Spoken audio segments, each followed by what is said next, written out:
Pokémon franchise has long been one that has touched the hearts of many, whether it be the sense of adventure, enslaving cute little creatures only to find out that you've caught the local kid snatcher, or maybe it's the thrill of throwing said kid snatchers at other kid snatchers to have them fight to the death. But for me, it always had to be the story that the games told, with the underlying message of friendship which impacted me the most. And no game did that more than the generation I first played, Generation 5, Black and White, and Black 2 and White 2. These 4 games are highly regarded as being among some of the best games the franchise has ever released, debatably having the best stories in the entire series. Black and White were the first games in the series to receive direct numbered sequels rather than enhanced editions, carrying a lot of aspects of the story into the sequel games. I'll be looking at how the music in the games reflects the changes throughout the region of Unova.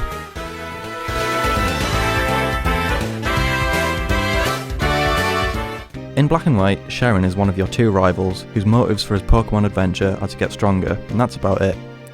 His high energy and intellect results in him being quite witty, even being described as judgmental by the champion Alder. Sharon's overworld encounter theme is a vamp in D minor, going from D minor to G major, giving it a Dorian flavour.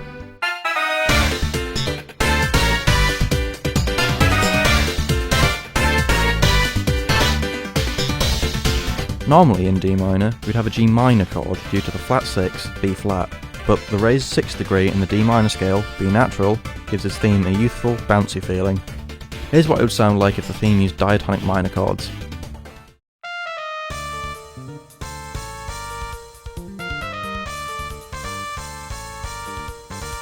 Doesn't really have the same bounce to it, does it? Despite only being 30 seconds long, this theme gets a fair share of development. The A section starts with a chromatic fall from the 3rd, F, and when it reaches the tonic, D, you get hit by a train of energy as the drums, bass, and electric piano enter. The chromatic fall is answered by a chromatic rise, harmonised in thirds, with the whole thing repeating with a secondary responding phase.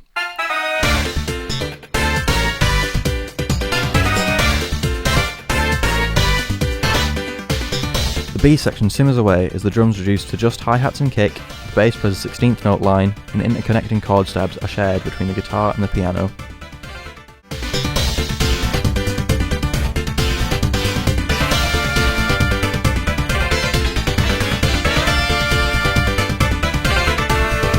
The harmonic rhythm is also doubled from 1 chord per bar to 2 per bar.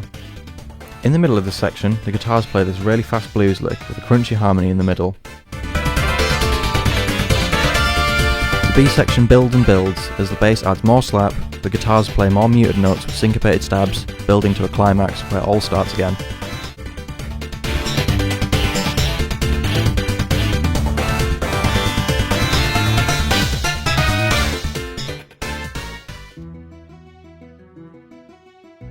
In Black 2 and White 2, Sharon reappears, not as a rival, but as a gym leader. Aside from this, he's grown as a character in more ways, such as his attitude toward Pokémon adventures and how he speaks to people. These new attitudes can be seen through the new encounter theme, which follows in the steps of the theme from the first games. The vamp is the same, this time in the key of C# minor instead of D. It starts with the same chromatic fall, but it's not like getting hit by a train of energy when the instruments all come in this time, further cementing the idea that Sharon has settled somewhat and is more responsible in his role as a gym leader.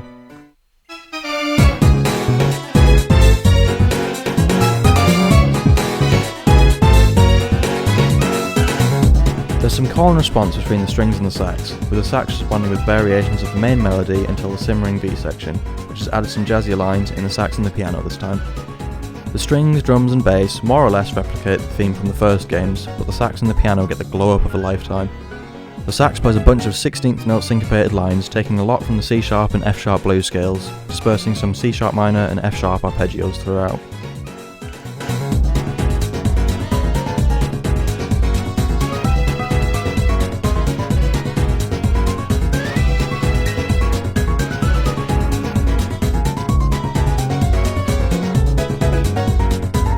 All of these tasty licks culminate into one extra tasty blues lick right at the end. The piano stays out of the sax's way until it gets its own chance to melt some faces when it blasts out this bluesy Dorian lick. Followed by this monstrous chromatic run across a perfect 11th, settling down for a return to the top.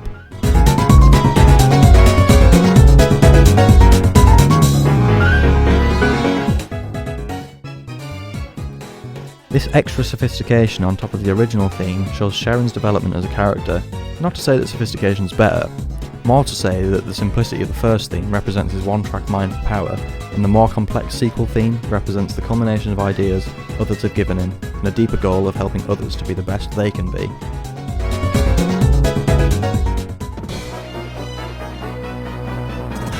In the original Black and White games, the evil team you face is Team Plasma. You know, those goons with stupid knight armour. The surface level ideology, which many of the lower level goons believe are the team's true intentions, is that of liberating Pokémon from the suffering people put them through. Whilst not necessarily evil, Team Plasma are doing evil things in the process of reaching their goals, such as stealing Pokémon from weak trainers and manipulating stronger trainers into believing that they're making their partner Pokémon suffer. Their evil actions with good intentions create almost a sense of naivety, which is reflected through the Team Plasma battle theme. The 12/8 time signature creates a bouncy and energetic groove, which is contrasted by the dissonant harmony, bass line and melody, reflecting their evil actions and suggesting that there's something more sinister going on beneath the surface. The first two bars, like in most Pokémon battle music, create tension by alternating between F sharp and G over a chromatically ascending and descending bass riff in the key of C minor. The counter melody, if you can call it that, takes the 2-bar melody, again, if you can call it that, and shortens it down from 2 bars to 1.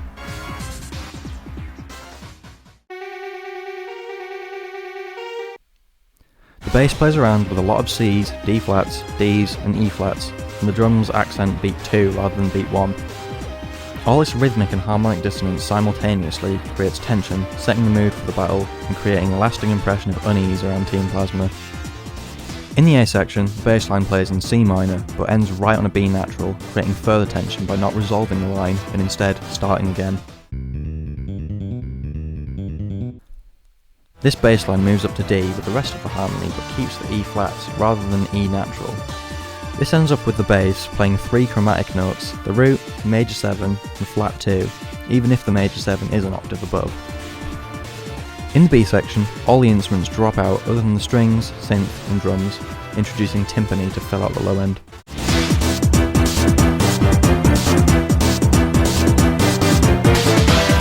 In the second half of the section, the guitar comes back with a half note line, throwing the regular rhythmic accents off.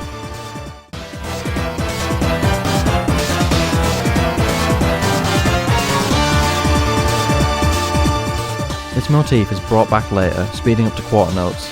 This time, the bass, synth, guitar and brass play the line in unison, contrasting the drums which have, for the most part, not changed since the intro.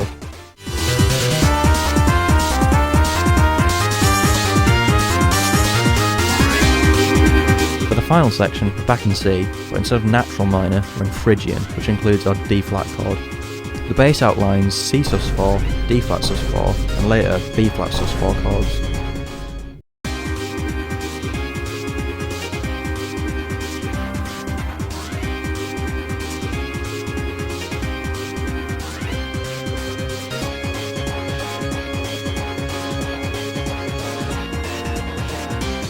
Sus4 chords are mysterious and don't give enough information for you to figure out if they're major or minor, much like how Team Plasma are mysterious in their intentions and don't give you all the information you need to make a true judgment about them. Over those last 4 bars, there is a deliciously tasty 16th note lick, which, to me, almost feels like it's floating around inside my head.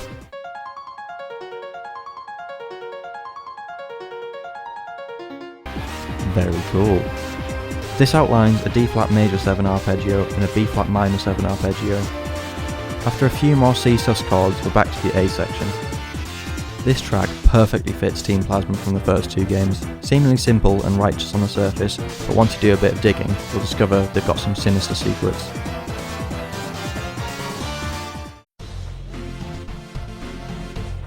If you've not played the games, you're probably wondering why I've been going on about these secret motives of Team Plasma, since they're looking out for the well-being of Pokémon. No.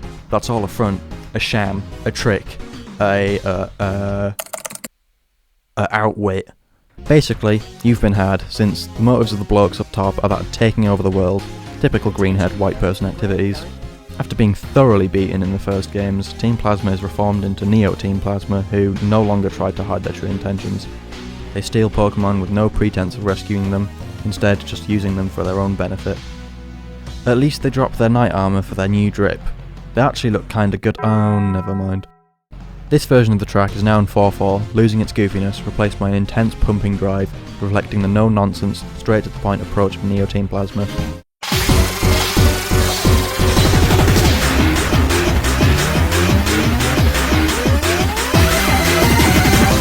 The synth strings and bass play offbeats whilst the guitar plays a chromatic 16th note line with the accents and the of each beat dramatically descending. This is followed by a unison blues riff between the bass and the guitar as the synth rises from a ridiculously low C to an obscenely high C, followed by a lower triplet synth.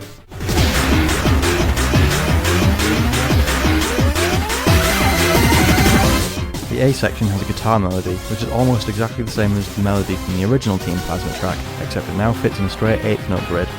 This is accompanied by a bass line that uses the C blues scale, ending in a unison blues riff between the bass and the guitar.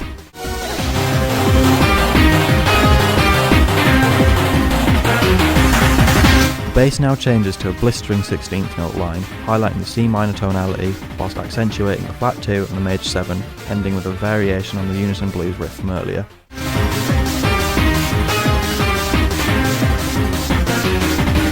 The bass and melody move up to D for 4 bars, and then we're into the B section which, like in the first Team Plasma theme, uses rhythmic and harmonic dissonance to build tension, with the guitar melody contrasting straight 8th notes with 8th note triplets, and flat 2 chords in the key of E minor.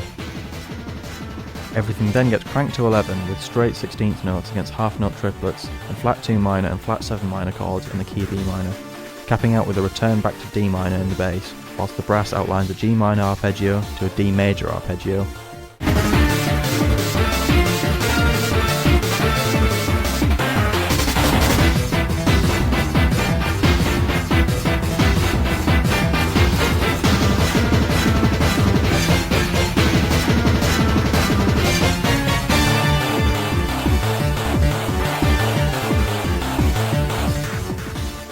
We return to the A section, except starting in D rather than C, and it ends with a few bars of dotted 8th notes resolving rhythmically every 2 beats.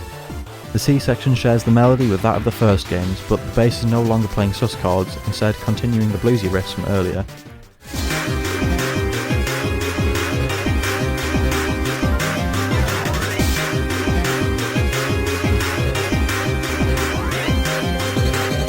Followed by some D-flat major blues riffs, with a very tasty D-flat major arpeggio in the synth.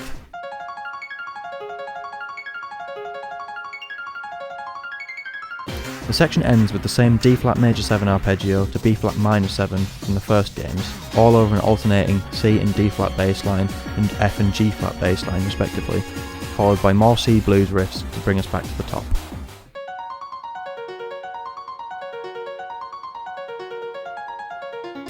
This theme is all about tension and unease to reflect the evil actions and intentions of Neo Team Plasma, and just like them, the theme doesn't try to hide its tension and unease.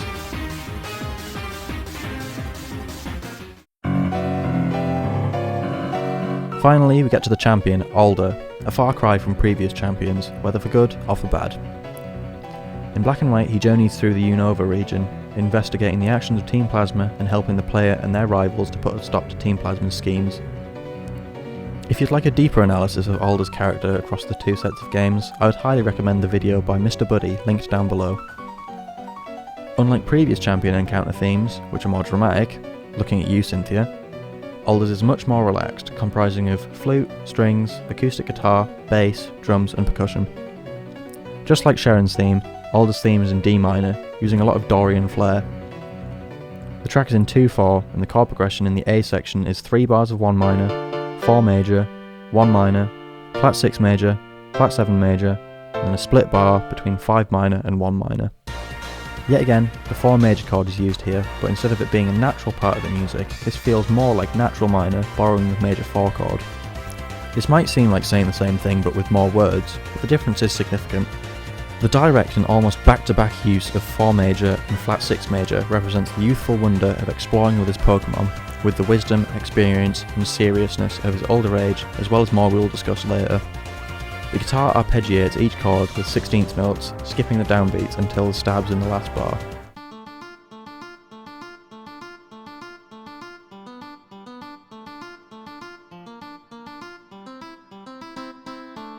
The bass mostly plays quarter notes on the root and fifth of chords, except for the B flat, where it plays the root and the third.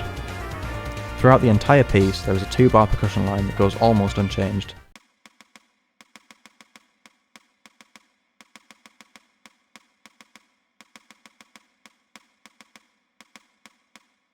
I couldn't find where this rhythm might have originated from, or where the inspiration might have come from, so if anyone knows, I'd love to hear about it in the comments. This rhythm is only interrupted for the stabs every 8 bars. The melody in the flute highlights the harmony throughout, landing on the B natural right on the downbeat to accentuate that major 4 chord.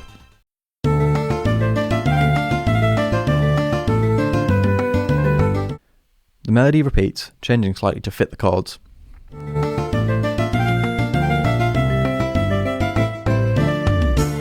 Everything gets repeated with the addition of a drum kit playing an upbeat floor tom into the second 8 bars, a crash on the 1 of every 4 bars, and a cross-stick snare on the 2 of every bar, apart from bar 16, replaced by a crash. The kick anticipates every beat by either an 8th note or a 16th note.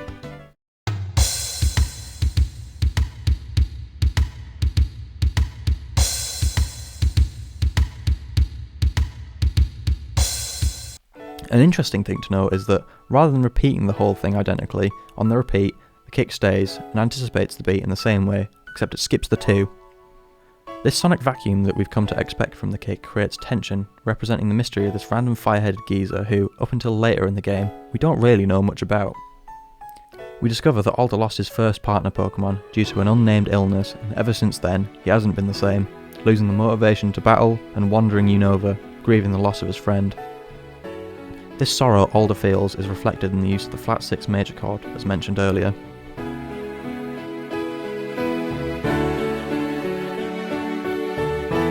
In the sequel games, Alder is no longer champion, replaced by Iris. In the Memory Link feature introducing the sequel games, one of the flashbacks we get to see is that of Alder announcing his decision to retire as champion, stating that people, especially the gym leaders, Elite Four and Champion, need to take another look at what it means to live together with Pokémon.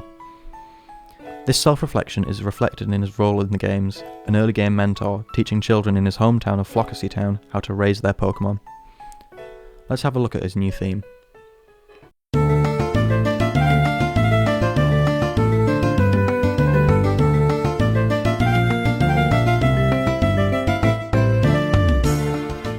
Notice anything strange? It's the exact same theme.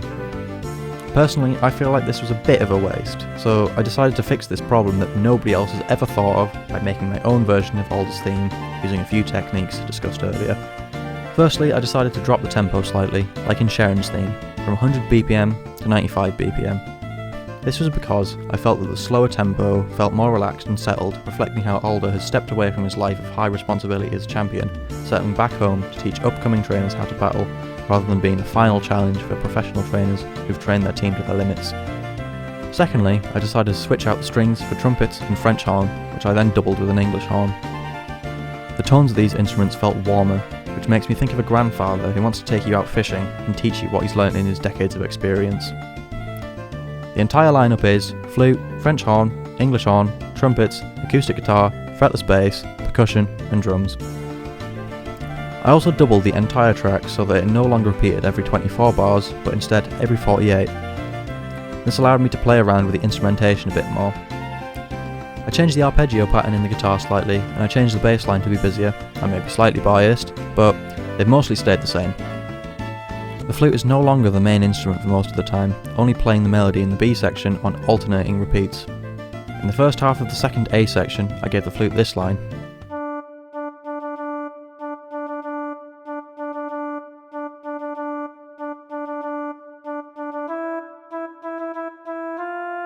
I thought of this as something for the player character in Black and White 2, who doesn't know who Alder really is, so he's still some random fire-headed geezer. In the B sections, I also added a counter melody, first in the horns and then in the trumpets in the second B section. I took this from the theme for Flockacy Town, which is originally in D flat major, but I stuffed it up to F major, and then modified it to fit with the chords.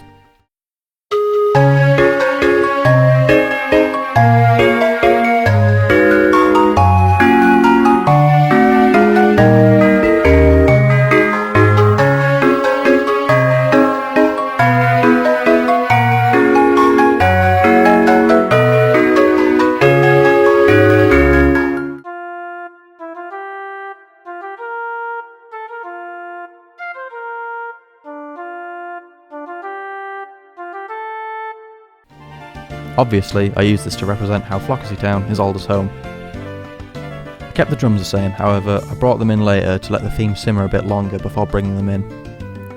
I kept the percussion the same, since it feels such an integral part of his theme, it would be a shame to take it away. With all that being said, here's my take on Alder's new theme for Pokémon Black 2 and White 2.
I hope you enjoy listening to me waffle on about Pokemon Muse theory for the past 21 minutes and 39 seconds. I'd love to hear what you thought down in the comments below, as well as any recommendations for what you'd like me to overanalyze in the future. If you enjoyed this video, why not consider subscribing? I might just make more stuff like this. If you didn't enjoy this video, then show me how much you hated it by leaving a like and a comment saying how much you hate me. Also, subscribe so I know not to make any more videos again.